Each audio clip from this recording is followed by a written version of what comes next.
The cream-colored envelope trembles in my grasp. My pulse pounds erratically against my chest.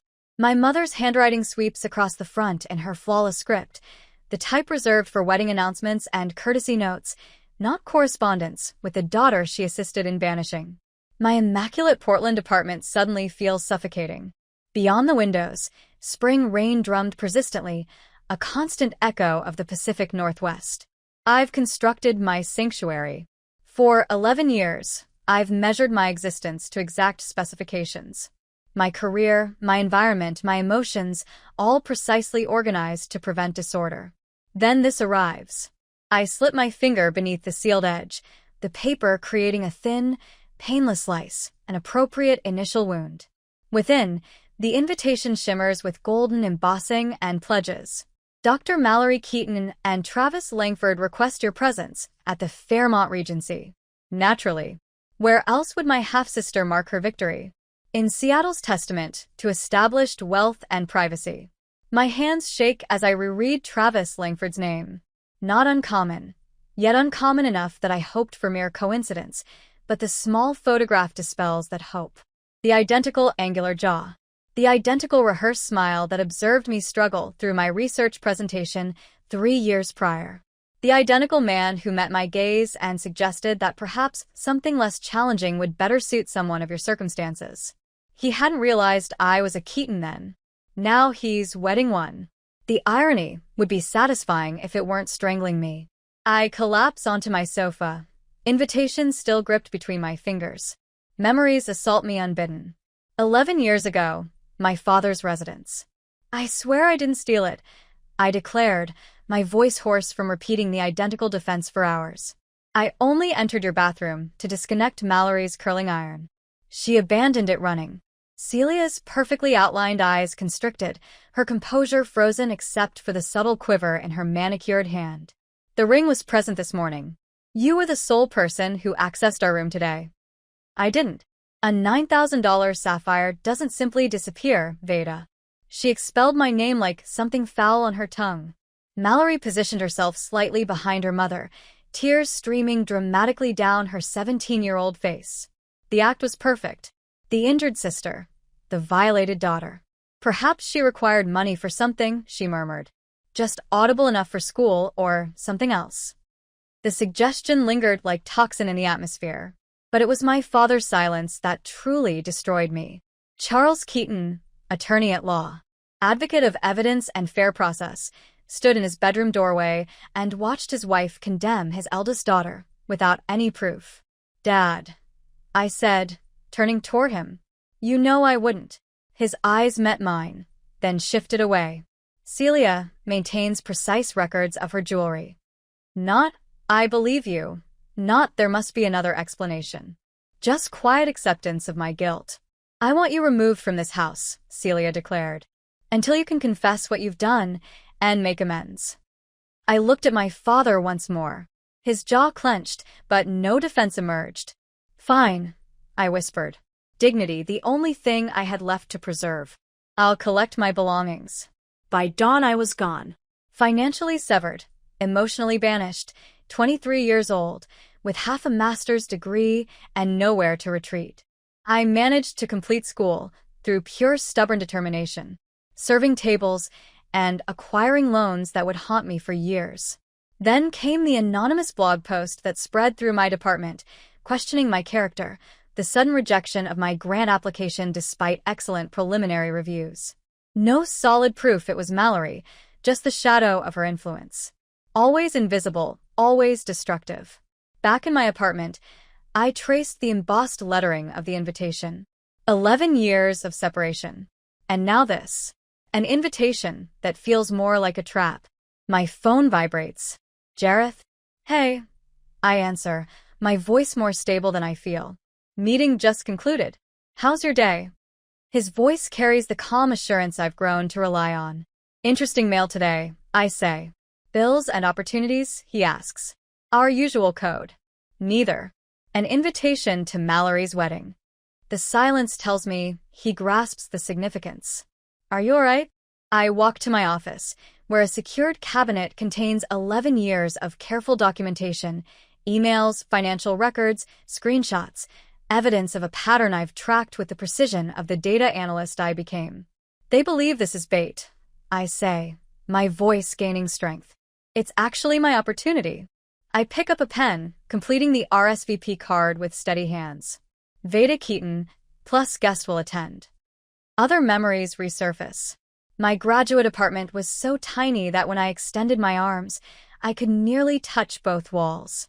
But that night, it felt expansive with possibility. So this algorithm examines food deserts against income data. Mallory leaned forward on my futon. Her manicured fingers traced the lines on my laptop screen. At 22, my half-sister somehow made even a worn college sweatshirt appear elegant. Not just that, I refilled our plastic cups with the inexpensive Merlot I'd treated myself to for her visit. It predicts nutritional outcomes based on transportation routes, store inventory patterns, and seasonal availability. Nobody's combined these elements before. The data pulsed with purpose on my screen. Thousands of hours condensed into elegant columns and rows. My advisor had already termed it revolutionary. A community health transformation waiting to happen. And this helps poor people how? Mallory's questions seemed sincere, lacking her usual hostility. I sat beside her, our shoulders touching in a rare moment of sisterhood. A 7-year-old in North Portland shouldn't develop diabetes because their neighborhood only has convenience stores. My model helps city planners identify precisely where to encourage grocery stores, farmers markets, or transportation options. It's brilliant, she whispered. And for one suspended moment, I believed we had discovered common ground. Her medical studies and my public health work, different paths to the same goal. I revealed everything that night. The proprietary algorithm, the 3 years of community surveys, the statistical innovations. My advisor said it could transform how we approach urban nutrition. When she departed the next morning, she embraced me tightly. I'm proud of you, Veda. 4 days later, I couldn't locate my backup files. The most important sections are just gone, I told my academic committee. Their faces hardened with each stammering explanation. My presentation faltered. Slides displayed placeholder data instead of my groundbreaking analysis. Perhaps your ambition exceeded your organization, Dr. Whitcomb said, peering over his glasses. I had it all, I insisted. Someone accessed my cloud drive. I can prove. Miss Keaton, Dr. Silverman's voice cut like a blade. I expected more from someone with your potential. I left the room with my academic reputation in ruins. My fellowship application withdrawn. My graduation delayed indefinitely. Depression came for me like high tide, insidious and complete. I stopped attending classes, stopped answering calls. Stopped believing in systems designed to reward merit and punish dishonesty. Until the alumni newsletter arrived 3 months later. Keaton Scholar revolutionizes community nutrition model. The headline announced over a photo of Mallory accepting an oversized check. My limbs went cold as I read phrases I'd written myself. Methodologies I developed through countless all-nighters. Even my data visualization color scheme. I printed the article with trembling hands. Then found her thesis in the university database. Downloaded every page, highlighted every sentence lifted from my work. This can't be happening, I whispered to my empty apartment. But it was. The sister who destroyed my place in our family had now stolen my professional future, and done it so perfectly that any accusation would sound like the bitter ramblings of the family failure. I created a new folder on my computer that day, named it Evidence, and started the patient work of documenting every stolen idea, every plagiarized passage, and every falsified result. Someday, I promise myself, when I have irrefutable proof. 2 years later, I met Jareth at a data security conference. He listened to my story without the skepticism I'd come to expect. His forensic financial analyst's mind tracking the patterns of theft I described. People who steal once usually don't stop, he said, helping me establish more secure cloud storage for my reconstructed research.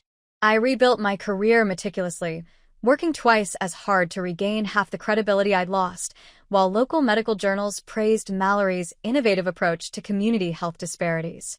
I gathered evidence in silence. Years passed. I tracked Mallory's meteoric rise through Portland General's residency program into a prestigious attending position, each accomplishment shadowed by the knowledge of where her foundation had come from. Then an email arrived from an address I didn't recognize. Miss Keaton, you don't know me. My name is Teresa Winters, RDN at Portland Children's. I worked with your sister last year.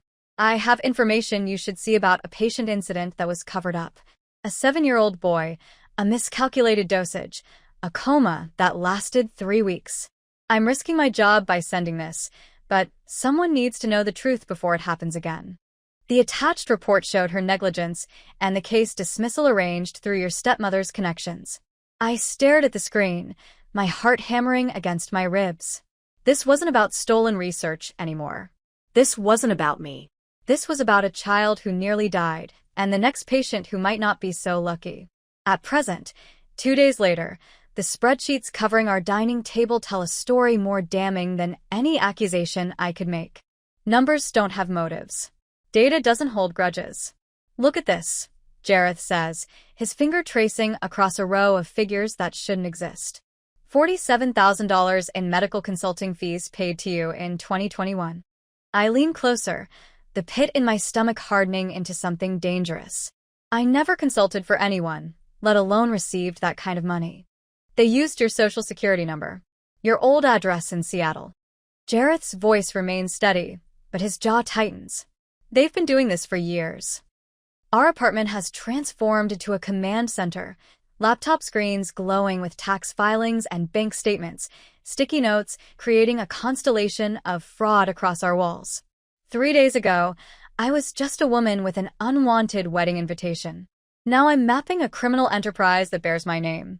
How did you even find this? I asked, scrolling through records I never created. Jareth's smile is slight but fierce. Financial forensics is what I do, remember. Once I knew to look for shell companies connected to the Keaton Family Foundation, the pattern practically announced itself.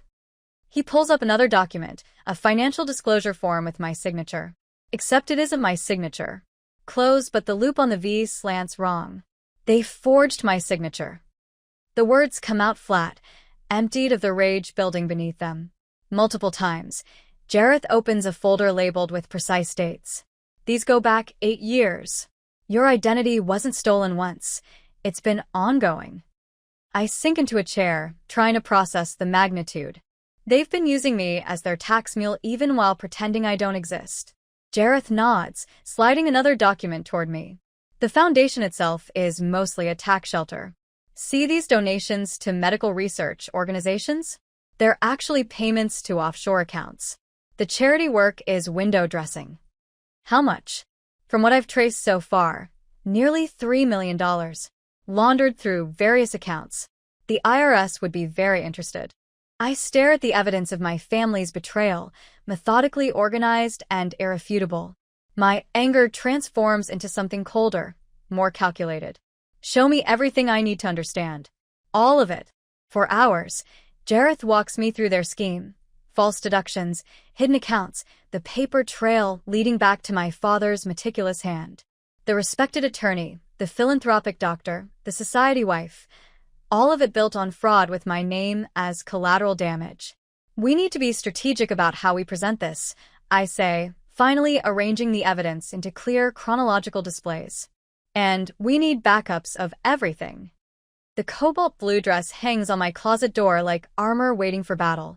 I slide it over my head, the silk cool against my skin. In the mirror, I see someone stronger than the girl who fled Seattle 11 years ago. You look ready, Jareth says from the doorway. I am. I smooth the fabric, noting how it schemes rather than clings. Nothing about me will be desperate or seeking approval. Did you finish loading the tablets? He nods. Everything's backed up to 3 separate cloud accounts. Even if they somehow get the physical devices, the evidence remains. We spend the evening rehearsing what to say, when to reveal each piece of information. Timing matters. Location matters. The audience matters. What if they don't care? The question slips out during a pause, betraying the doubt I've kept buried. What if they just dismiss everything like they dismissed me? Jareth takes my hands, his expression serious. That's why we're bringing evidence, not accusations. Truth doesn't expire, and this truth has teeth. I squeeze his fingers, grateful for this man who understands the power of proof over persuasion. The drive from Portland to Seattle the next morning follows the curve of memory as much as Interstate 5. Rain streaks the windshield, the landscape blurring into shades of green and gray. I rehearse keeping my voice level, my face composed when confronted with the people who discarded me. Remember, you're not asking for anything, Jareth reminds me as farmland gives way to suburbs. You're not seeking approval or forgiveness. You're delivering information. Information they can't ignore, I add, watching Seattle's skyline emerge through cloud cover. After we arrive, our hotel sits 3 blocks from the Fairmont Regency. Close enough for convenience, far enough to avoid accidental encounters before we're ready. The room is modest but clean, nothing like the luxury suite I'm sure Mallory has reserved for herself. We spread our evidence across the bed one final time, reviewing each document, each bank statement, each forged signature, the contingency plans, the backup files, the careful script that will guide us through tomorrow's confrontation. My phone buzzes. A voicemail icon appears beside my mother's name, a woman who hasn't called me in over a decade. I press play, setting it to speaker so Jareth can hear. Varda, darling. Celia's voice oozes warmth that never existed between us. We're just thrilled you're coming tomorrow. Simply thrilled. Do call me back. I'd love to hear what you've been up to all these years. Perhaps we could share breakfast prior to the rehearsal. There's an abundance of things to discuss. The obvious effort to collect information before tomorrow's occasion nearly brings me to laughter. 11 years of quiet. And suddenly, she desires details regarding my existence. Will you return her call? Jareth inquires. I erase the message with one touch. Absolutely not. Let's preserve the surprise element. Later, as we rest in the strange hotel bed, Jareth's arm wraps defensively around my middle. Do you know what occupied my thoughts today? What? I inquire, observing headlights create designs on the ceiling. How family should represent those who understand you completely and care regardless. Yet occasionally those who understand you least are blood relatives. I pivot toward him, locating his gaze in the faint light. And sometimes those who understand you best are the ones who assist you in creating evidence spreadsheets. His chuckle is gentle against my hair. That describes us. Spreadsheets and fairness. I place my head on his shoulder, growing more confident with every breath. Tomorrow they'll discover that data cannot deceive. The Fairmont Regency ballroom gleams with established wealth and fresh aspiration the following day. Crystal lighting fixtures scatter rainbow light over white table linens, while Seattle's upper class move like predators exchanging contact information and strategic praise. I straighten the sleeve of my blue dress, protection masked as sophistication. Prepared? Jareth inquires, his palm gentle against my lower back. I acknowledge, surveying the space as ready as I'll ever be. We arrive without announcement, yet attention shifts. Discussions halt mid-word. The strength of the unforeseen. I've mastered wielding it like a blade. 11 years of being away converted into a perfectly timed arrival. My mother notices me initially. Celia positions herself beside the ice carving. Champagne glass suspended midway to her mouth. Her expression hardens like flawless teeth, lifeless gaze. She murmurs something to my father, whose head jerks upward so violently I'm amazed he avoids harm. Veda Mallory's tone penetrates the whispers. She approaches me in ivory silk, arms extended, displaying sibling happiness with theatrical skill. You attended. I receive her hug, observing how her hands shake against my back. Congratulations, I state, my tone controlled. Lovely location. Travis, meet my sister. She signals her betrothed, who advances with the careful movement of someone traversing fragile ground. Awareness sparks in his gaze the instant they encounter mine. 3 years prior, those identical eyes rejected my research presentation with one scornful look. Now they expand with concern. Dr. Keaton, I state, offering my hand. We've previously met. University of Washington Medical Research Conference, 2022. His palm is frigid. Miss Keaton, what an unexpected encounter. Varda works in information analysis currently. Mallory interrupts, her laughter forced in Portland. Data accuracy particularly.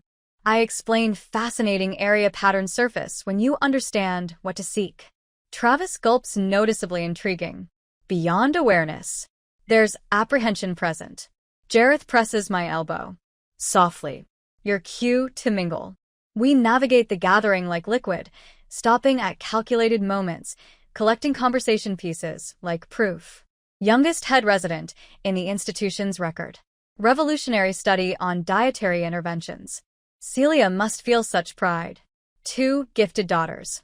My father blocks us near the beverage station. Whiskey gripped in his palm like armor. His appearance has deteriorated beyond his 62 years. Fresh wrinkles etched around his lips. Vada. He tries a smile. You appear prosperous. Not I've longed for you. Not I apologize. Simply an evaluation of my visible worth. Dad, I respond. You appear exhausted. His reaction is barely detectable.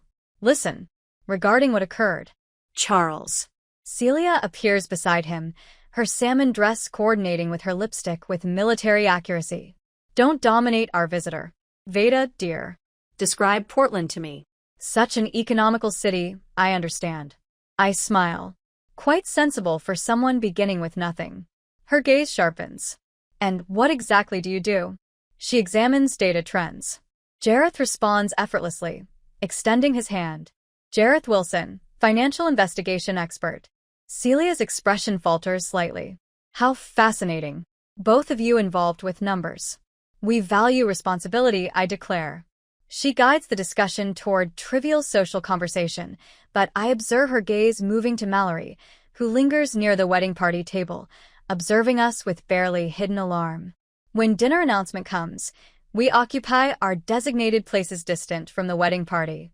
Predictably, but with excellent view of the main table. I spread my napkin with intentional precision. Observing Travis whisper frantically to Mallory, who responds negatively with growing distress. The opening dish arrives. Wine circulates. Speech commence. Mallory's advisor from medical school stands, champagne raised.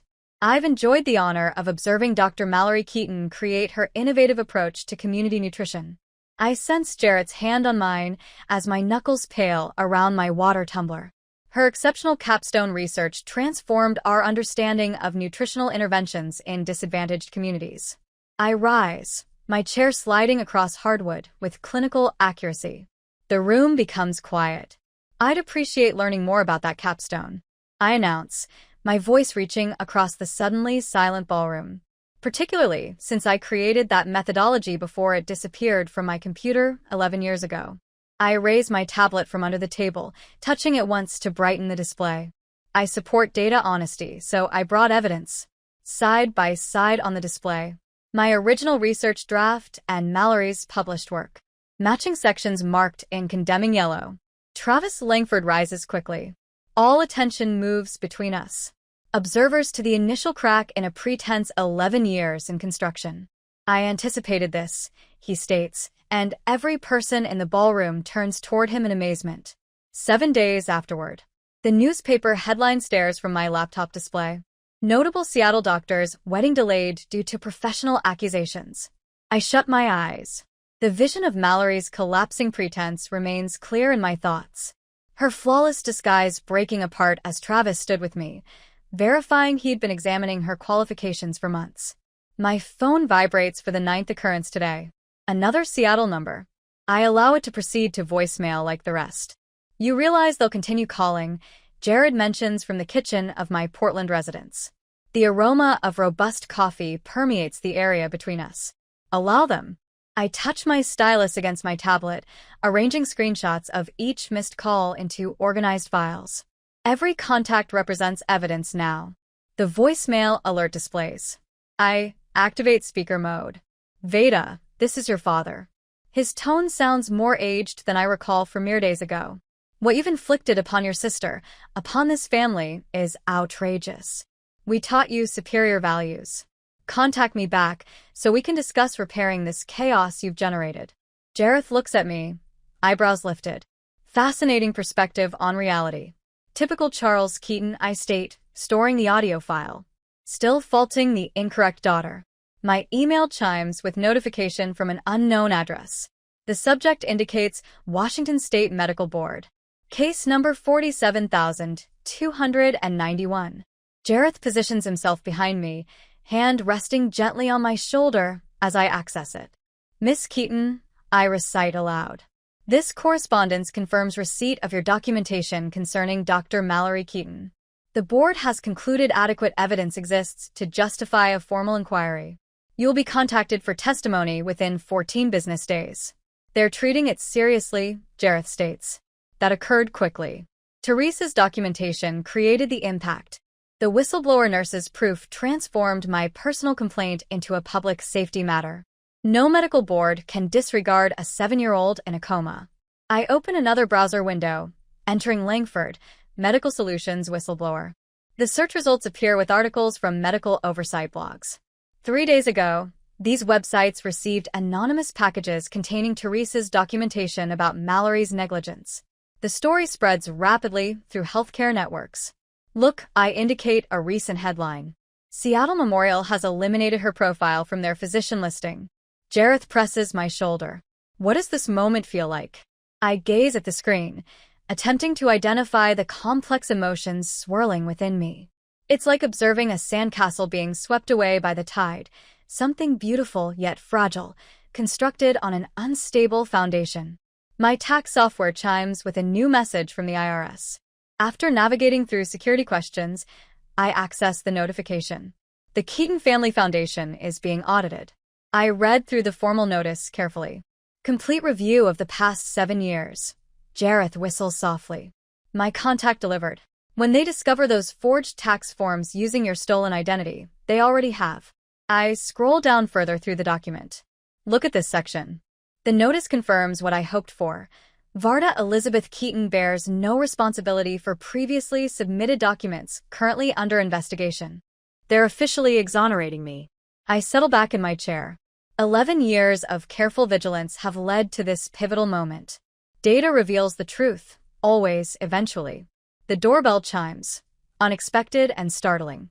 Jareth checks the security monitor while I shut my laptop. It's Celia, he announces, his voice emotionless. She's alone. He nods toward the door. My stepmother appears smaller than I recall. She grips her designer handbag like armor against her chest. Her expertly highlighted hair reveals gray strands I've never noticed before. You've ruined everything, she declares without introduction. Are you content now? I remain motionless, feeling unexpectedly serene. I didn't ruin anything, Celia. I simply stopped shielding you. Shielding us. Her voice escalates. You've been scheming for years. Collecting evidence, waiting to attack your own family. Family doesn't steal from family, I respond. Not sapphire rings. Not research. Not identities. Her eyes widen with recognition. The IRS is freezing our accounts. Charles could face criminal charges. Mallory's career is destroyed. Consequences aren't equivalent to destruction.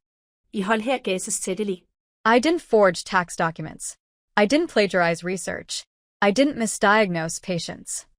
Celia advances, pointing accusingly at my chest. You were always defiant. Always believed you were superior to everyone. Now see what you've accomplished. I don't retreat. What I've accomplished is presenting evidence. What follows isn't my decision. You could retract it, she begs, her anger crumbling into desperation. Tell them you were mistaken. But I wasn't mistaken. I move toward the door, opening it gently. Truth doesn't require my permission to exist. She stares at me, suddenly realizing her influence over me has completely evaporated. Without another word, she departs. 2 weeks later, I sit in a sterile hearing room facing the state medical board. 5 physicians in professional attire examine documents at an elongated table. Teresa sits nearby, her hands steady despite the potential consequences of her testimony. Travis Langford occupies a seat in the back row, his presence both unexpected and affirming. When Mallory enters, she wears vulnerability like expensive perfume, carefully applied with precision. Her eyes scan past me without acknowledgement. The board chairwoman calls me first. I approach with the same evidence I've preserved for years. My voice remains steady as I outline the pattern of academic theft, beginning with my nutrition research program. Teresa follows, detailing the medication error and subsequent cover-up. She describes discovering falsified credentials during her own investigation following the incident. When Travis steps forward unexpectedly, murmurs ripple through the room. I uncovered discrepancies in Dr. Keaton's credentials while conducting due diligence for our marriage, he testifies. Her claimed rotations at Johns Hopkins show no record of her attendance during the specified dates. Mallory's head drops forward, her perfect posture finally cracking. After brief deliberation, the chairwoman speaks. Based on evidence presented today, this board orders the immediate suspension of Dr. Mallory Keaton's medical license, pending further investigation. I meet my sister's eyes across the room, seeing for the first time not the confident physician or manipulative sibling, but someone who constructed her entire life on unstable ground. Truth doesn't require my vengeance. It simply needs space to exist. A year later, I hang the framed newspaper article beside my office window where afternoon light illuminates the headline. Portland nutritionist launches groundbreaking community program. My reflection in the glass shows a woman I'm still learning to recognize, someone who stands tall, who doesn't flinch at shadows. Perfect placement, says Rosa, my research assistant, wielding a box cutter as she opens another container of nutrition education materials. The kids from Northeast Portland arrive in an hour for the pilot session. I nod, surveying my new domain. Not the corner office with mahogany furniture I once envisioned when planning my career, but something infinitely more valuable, a space filled with truth. The community center donated these rooms after our grant was approved. Walls freshly painted the color of spring wheat, posters displaying nutritional information designed for neighborhoods where fresh food is scarce, hanging beside charts tracking our early successes. My phone buzzes with a text from Jerry. Board approved additional funding. Full rollout in 3 more neighborhoods by fall. I allow myself a genuine smile. 1 year since the medical board hearing that shattered my family's carefully constructed facade. 1 year of rebuilding something authentic from the wreckage. Dr. Keaton. Teresa peers in the doorway, no longer wearing hospital scrubs, but the business casual of her new role as compliance director at Portland Memorial. The Oversight Committee wants to know if you'll join next month's ethics panel. Only if you're moderating, I answer. Our unlikely friendship, the whistleblower nurse and the exiled daughter, has become one of the unexpected gifts from the rubble. Teresa laughs. Already confirmed. They said your last presentation transformed their entire approach to verification protocols. I turn back to my desk, fingers brushing over the leather notebook where I still document everything. Old habits.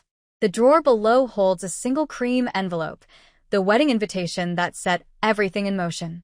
I don't need to open it anymore. My father called last week, his 3rd attempt at reconciliation since the foundation scandal broke. His voice carried the unfamiliar weight of humility. I've been reviewing old photo albums, he said. Found that picture from your 8th grade science fair. You built that nutrition tracker for diabetics. I remember. I said, neither cold nor warm. You've always been brilliant, Varda.